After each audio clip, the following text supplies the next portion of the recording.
Well, welcome to Super Genius Podcast Executive Experience.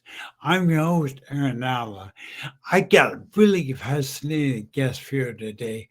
Her name is Ozzie Stewart. Ozzie is a And single mother of one, a son on whom she dotes. She migrated from the island of Trinidad in the Caribbean to win simultaneous dance scholarships at Alvin Ailey's, Joffrey Ballet, and Martha Graham schools. Later she became the first black female to have her own successful showroom on 42nd Street and Broadway, in the heart of Times Square, in the garment industry. She is still living in Manhattan, New York, for over 40 years after a nomadic childhood living in the US, London and Trinidad. She fell back into the entertainment industry as an actor and commercial model, and later began a YouTube series in the fall of 2019, which has now been transformed into a podcast series in the COVID spring of 2020, where she takes great joy in shining light on the lives and careers of everyday people, who are the stars in her eyes. In 2022, Ozzie became a best-selling author and award-winning actress. In 2023, she returned to live podcast episodes and created her nonprofit, Beyond the Call, which serves as a blueprint for people to take action on issues such as abuse, addiction, human trafficking, homelessness, animal welfare, and climate change. In 2025, Ozzie became an executive leader and media contributor to C-Suite Network, the world's most trusted network of C-suite leaders, with a focus on providing growth, development, and networking opportunities for senior business leaders. her name is Ozzie Stewart. And honestly, I have seen Sister dancing. She's been all around the world, amazing woman. So let me bring her on camera for you to meet. I can't wait. Hold on, let me bring her on camera. Hey, Ozzie. Hi there, Aaron. Thank you for having me. It's wonderful to meet you, and I think it's great to have you here. So thank you. Take a minute and just kind of introduce yourself. Okay, so I'm a mom to one boy, one man. He'll always be a boy, I'm sure. Yes. And I'm a dancer turned actor turned podcaster and host creator of my podcast called On the Call Podcast, and it's a network experience. You got to look at it, and there's always more on the more. Well, we've been. We have four podcasts, really four segments. Yeah. To be about those. Yeah. Well, we have 4 segments, and it's going to be 5 soon. I'm trying to launch something else. But Trini Corner, I'm a Trinidadian, so I shine light on Trinidadians who, by their careers and lives, are impacting the homeland. They have to live outside of the country, and but also impacting the globe. That's one. The other segment is hard issues. Hard issues speak to people who have experienced or are experiencing abuse, addiction, trafficking, homelessness, animal welfare, and are in the climate change war. The other one is the thank you series, which is how I began, giving thanks to those who have impacted or are impacting my life still. And since then is where I dig back into past conversations, and I said, let people know that they haven't been forgotten, because we tend as humans to, move on in life. And when we look to those people, they may not be around. So you've not forgotten, you've not been forgotten, you're remembered. But what are the top 3 things you have accomplished since then? Those are the 4. Well, I get really interesting. I told you in the green room, I can't wait to let your podcast. All segments sound really interesting. On the Call Podcast Network experience. But through that, through the hard issues, we have, if we're speaking to hard issues, I have created a nonprofit called Beyond the Call. So the podcast is called On the Call, and the nonprofit is called Beyond the Call 24/7. So we're giving that's the call to action arm to the hard issues, where we send people who need the help to grassroots organizations to get the help. Great. Well, it's amazing, Ozzie. People that will get to know. You have a global view, and there's a reason you have a global view why your podcast they don't just target an area; they target the globe Correct. and Asia. Some So people to say I me, dream too big. what Some people say I dream too big. I believe is me. I believe there's no such thing, but this is me. Yes. You know, the old saying, "The sky's not the limit of brain." Exactly. Yeah, Exactly. it really is true. Really is Yes. true. Yes. Actually, we have an event, our second annual event for our nonprofit is happening on September 12th, and it's being sponsored by TD Bank. But it's dealing with the umbrella, which is abuse. The umbrella to all the hard issues, whether it's trafficking, et cetera, et cetera. The umbrella to all of them is abuse. So looking at it. We called it healing abuse, and so we wrap it up in our West Indian food culture. We put in art, film, and we have keynote speakers there to speak from their life experiences to abuse. So yeah, it's in New Wow, York City. that's amazing. It's a little busy, are you? Um, Ozzy, I needed to back up to me because I was reading your bio, and you and I agree we talked. I'm going to touch on it. We're going to give shelter to your son, who also had a stroke. And but tell me a little. I didn't. I don't want to spend a lot of time, but we need to mention stroke because there's something when it's Sure. happening. So one of the most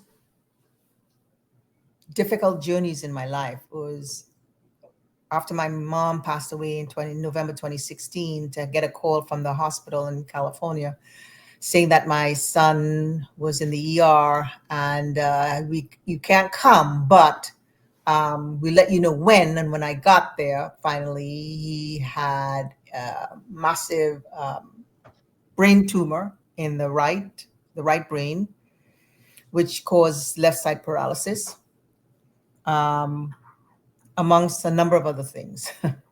Yeah, I want to just take 1 minute here while Ozzy and I are talking to get guys. Stroke is so common. Of the her son, I don't know Ozzy. I just met her. And here we are talking about stroke. And her son, I think at age 37, 32. 32 had stroke. 32. Yeah. So all I wanted to do is take this time just to be aware. Yes. Headaches, droopy face, droopy arm, unable to finish sentences. Just be aware. Yes. Warning signs there. If someone's having a stroke, get in the hospital. Don't waste time. Right. Thank you for letting me do that. I was just telling what I do.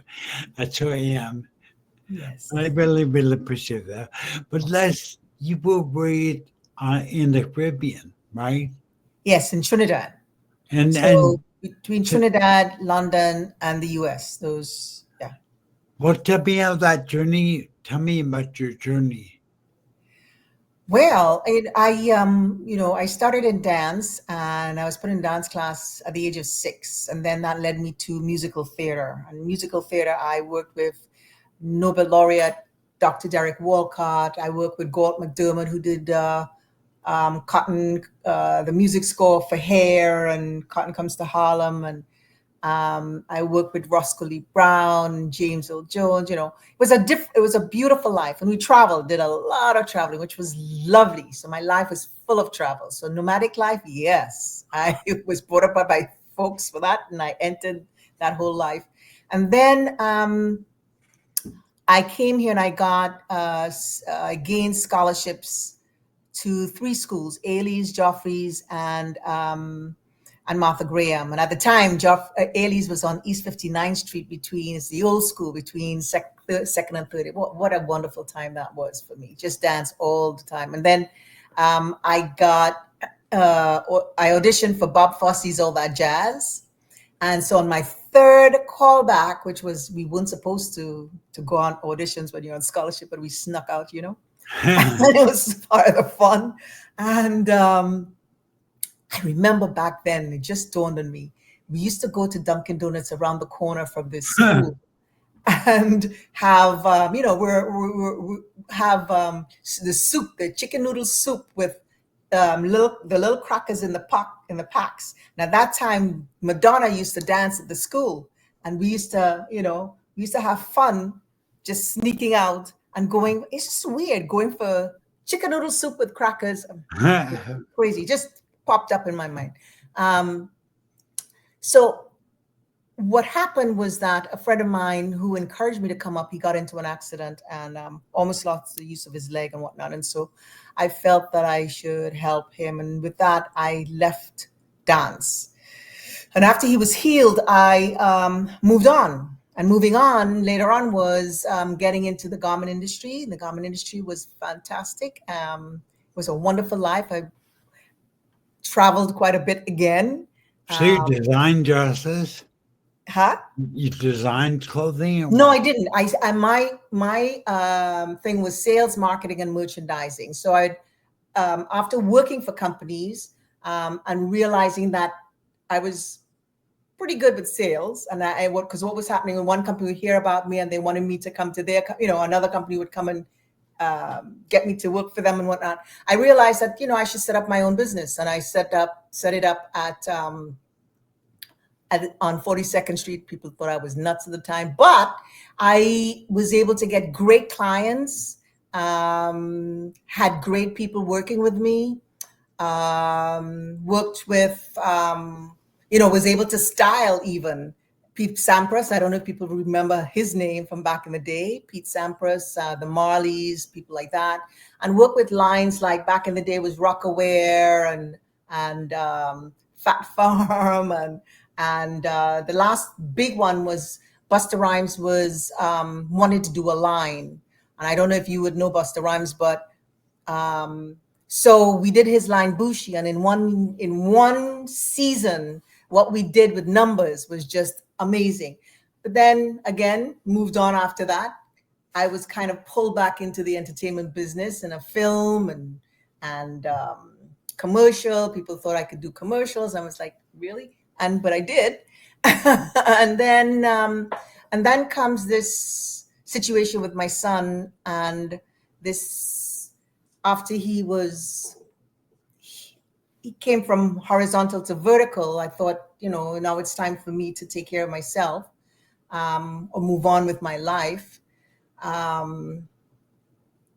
Right, because people don't know. I got to step in for a second. People know being a caregiver is an all-consuming job. My wife is, you get divorced to it. It's all-consuming. Yeah.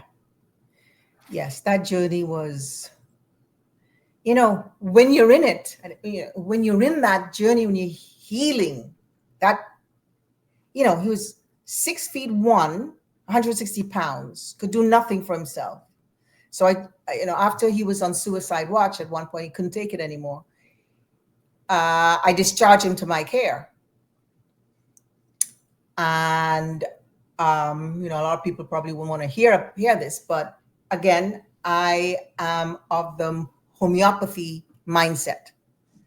And that's what I did with a friend of mine who is an expert in that. And within a month and a half, the incontinence was gone. Schizophrenia was no longer, when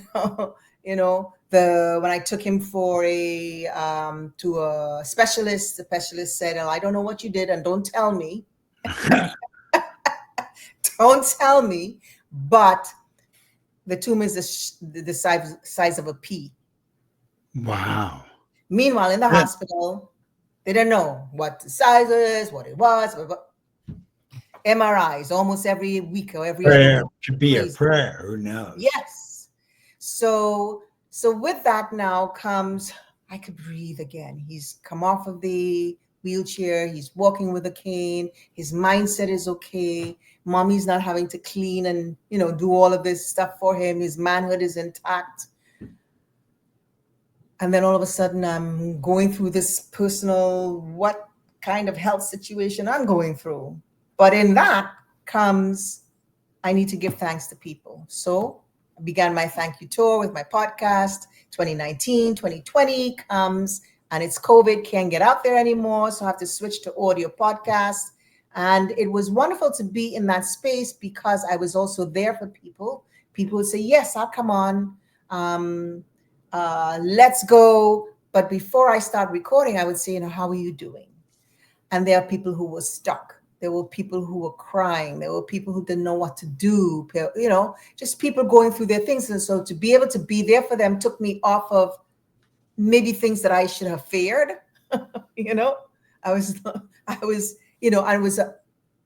it was a continuous thing because you're auditing, recording, and then you're editing, and so it's one day into another. So, and then we got back into video in 2023, and that's when the segmenting organically happened, right? So those 4 segments just organically happened. And so now here we are with a podcast and with a nonprofit and with a travel for the first time in January, where we went to 4 different countries in 3 weeks to gain episodes, which was wonderful. And I want to do it again next January. This time, hopefully getting some sponsors, even though we did have an airline sponsor. So I want to take some people with us. But it was great to go to, we went to Barbados, Grenada, Tobago, Canada, and back to New York. Great time. Great. But you know what? We met. I wanted to switch gears a little more in business. So this was a business podcast. I'm loving your energy, by the way, honey. We love it. But, it's really amazing to me when I read your bio, how you've done so much in your life. That to me is a stroke of genius. That to me is where you've transformed yourself to be different than most people. The world, we're talking about the green room. The world became a smaller place. Tell me a little bit about what kind of got you going where you're going. What was your stroke of genius? I never look at things. For me, change is chance. That's how I have lived, and chance is life. And so certain things open up to you and you just step in. Fearless. Well, sometimes with fear, but you step in anyway. And also, reflecting when the fear comes up, you kind of reflect on what you have done previously, right? And that whatever you've done previously kind of gives you that kind of helps you, sort of supports you moving forward, because I have something to relate to that can help me with this. I've seen this before. I've done this before, maybe differently, but I've done it before. And then with the sense, what I do is gratitude is an important part of my life. Giving thanks every morning for my first breath. Right? Right, yeah. That allows for all the different things that can come my way that I can help with, I can support, and that supports me. Right. But moving forward, I've always been a forward mover, not stuck in a place. If I'm stuck too long, then it means that there's something that is not working that needs to be shifted, right? So my stroke of genius, it's hard for me to say in those terms. Right. Right. You did have one defining moment. Your life was a path, a journey. It was like, to me, when you talked about fear, I would touch on that because it really had to do with business too. Yes. Fear will keep you from your destiny. Fear will keep you from, in fact, it's designed to keep you safe. Yes. And I assure you, as you could know, Ozzie, fear is a disabler. But Correct. your destiny, your greatness as a person is on the other side of fear.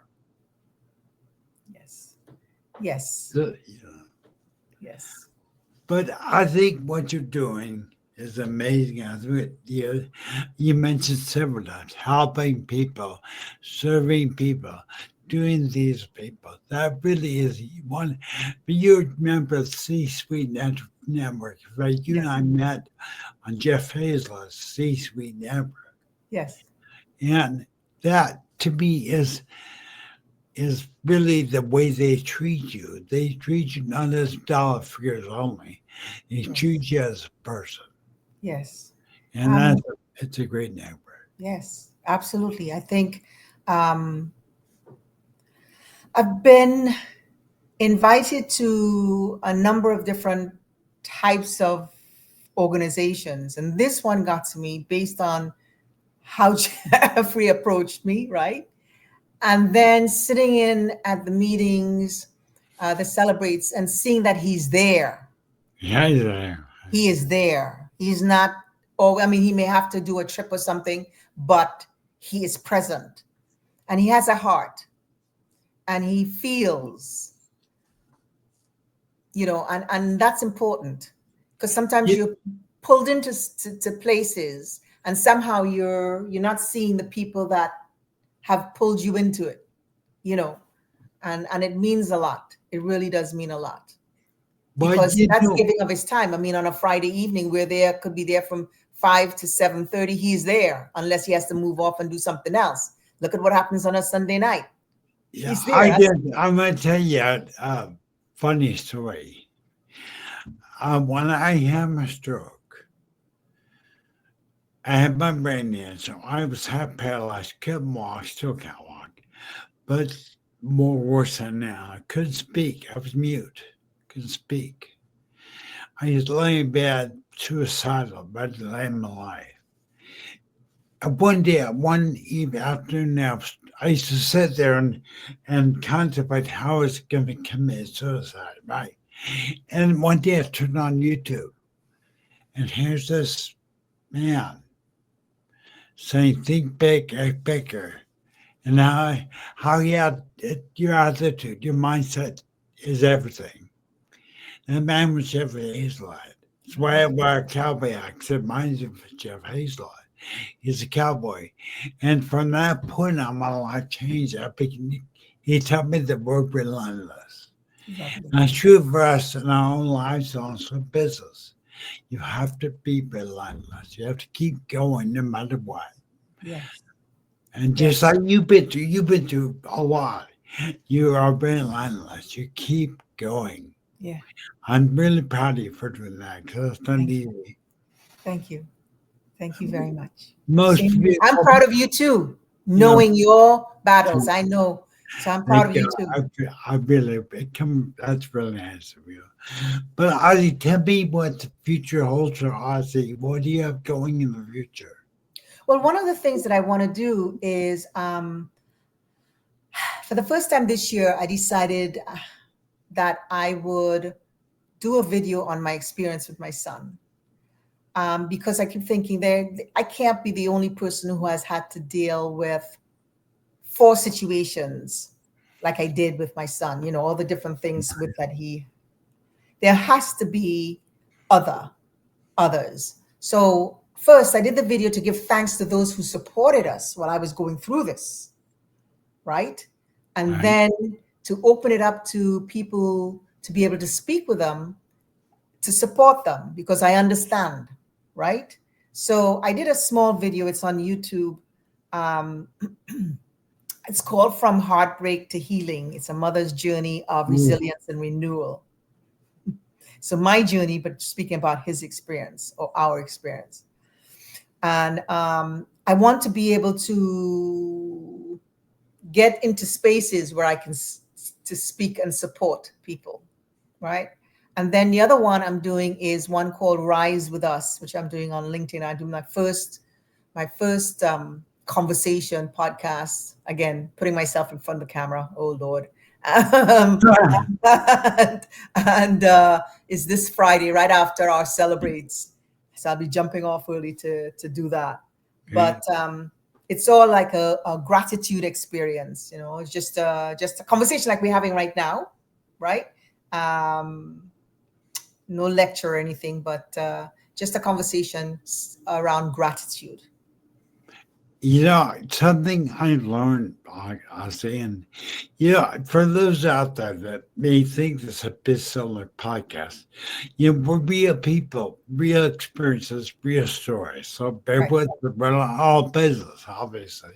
right. Ozzy, you talk about going through those things. How did you not break? How did you not also say, I've done that, I'm broken? How did you get through it? Hmm. I had a friend who would call in and says, "Man, I don't know how you're doing this." Um, a lot of prayer. I never thought about what I could not do or what may be impossible to do. I became um,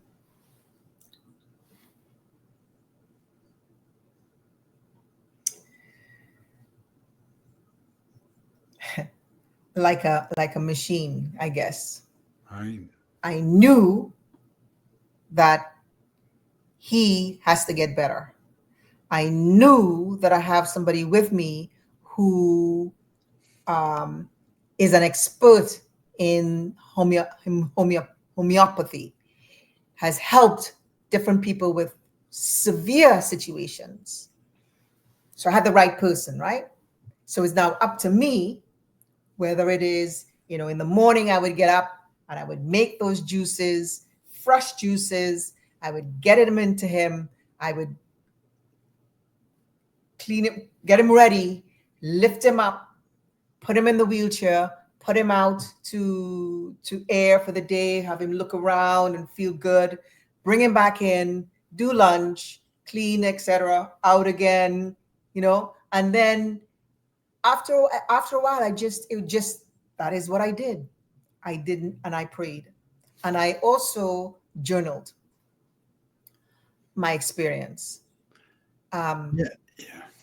and that is how when I feel when I'm up, because even when in the different careers, even like in the garment industry days, I was put into a situation where I was working in the women's Missy Junior is a category of clothing, and then I was pulled in by a company that was only doing men's, right?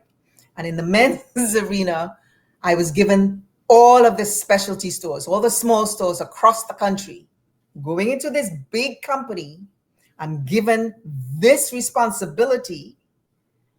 And it's because the guy used to see me opening and closing the previous place. Our showroom was opposite his. And he just stopped me one day and he says, "Do you own this place?" I'm, "No." "Why are you here so early?" I said, "Because I have to do so before I start the day." He says, "The day that you're ready to come to leave, I want you to come to work for me." Huh. It Huh. happened. And I got there. And, it was daunting because this is lots of hundreds of millions of dollars company. And here I am. Not only that, I'm in a white world. You see this color, right? And I'm calling people and I'm saying, "Hi, my name is Ozzie, looking for appointments," because we have 2 weeks to go to the biggest trade show in the US at the time in Las Vegas, right? Good. Magic, they used to call it the magic show, men's apparel, da da da da da. So 2 weeks to make appointments. And when I'd call, I'd be speaking with people. "Ozzie, what kind of name's Ozzie? I can't make an appointment with you, honey, but I'll come see you, see who Ozzie is." I had no appointments. Nobody would give me an appointment. My boss still flew me out there. The other people in the showroom there, you couldn't see white on the page because they were booked, double, triple booked. So what I did, I said to myself, "I've got to make this happen. I don't care what has to happen. I have to get some sales when I go there." I got out there, and what I would do, I'd do classroom sales. So you see my mindset. I am not going to fail. I'm going to move forward. I've been brought here. There's something that he sees in me. There's something I know I could do. and something that he sees that I could do. And I would do classroom sales. So Pete comes around and he says, so and so, yeah, I'll sit down and see your line. I start showing him the line, going through the product.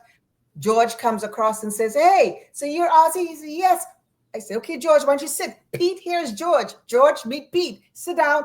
George, you're going to catch up. Here's the line sheet. And I would do sales. As the next one comes in, I'd sit people down. At the end of each night, it was a 4-day show, starts at 8 o'clock, ends at 6. People are coming to me at the end of the show to help merchandise their store. What should I buy? I like what you did there. Blah, blah, blah, blah. I did not. The owner of the company was trying to get me to go to dinner every lunch. I was too busy. I said, no. I need to make some paper. My thing, my reputation and my job, I was thinking in my mind, was on the line. But I think it is a situation where the self-esteem that my parents taught me, that I could do anything, we children could do anything, we put our minds to it. My father used to say there is no such word as can't in the dictionary. Right. You can do anything you want. And that is how I grew up, whether it was dance and, going from one career to another. And I guess that is how I get through things. So when it comes to my son and I become a lion and he's lying there and I see that, he can't help himself, then you know what? I'm going to help him to help himself. That's it. Yeah, amazing, Ozzie. I'm amazed. But there's one thing that I'm taking away from our conversation right now. I want everybody to know it applies to your personal life, it applies to business. Did you hear Ozzie say, I was intimidated, I was afraid to go? She was saying she had fear, daunting as a word she used. Look at a multi-million-dollar company, daunting. That's fear trying to stop her. And she didn't stop. So I'm telling you, you have fear in your business right now. If you're a leader in your business, you have fear. Take it on. Don't run away from it. Run towards it. Because your greatness will be on the other side of fear. Don't you agree, Ozzie? Turns out at that daunting scenario in the garment chair came back with the most paper, meaning most orders and anybody. And that was just small stores. There we go. And I've had those customers that came then, regardless of the company that I went to afterwards, they'd always call, Ozzie, what do you have for me? You have anything for me? Based on that meeting of you, and pretty great. Well, Ozzie, believe it or not, we're out of time. But, before I go, I want to ask you, how do people get a hold of you if they want to get in contact with you? You can get me through my podcast. The email address is onthecallpodcast20@gmail. You can get me through my nonprofit if people would like to get involved in what I do there. And that's beyondthecall23@gmail. And those are the two places. Let's go out with promoting your podcast. How do people hear you podcast? They can hear it at onthecallpodcast.com. That's the website. They can also go on YouTube. The URL there is at onthecallpodcast20. Okay. Also, you could go on my socials. Right now we have a hiatus and we start again in September, but it is at OTC_podcast20 there as well. That's really great. I really appreciate being around. It's been a pleasure, and I really appreciate it. Thank you very much. I am very grateful that I'm able to speak with you, and I thank you for this time. I think you've done a terrific job, Aaron. Thank you, Ozzie. Okay. I guess talk to you after. Talk to you later. All right.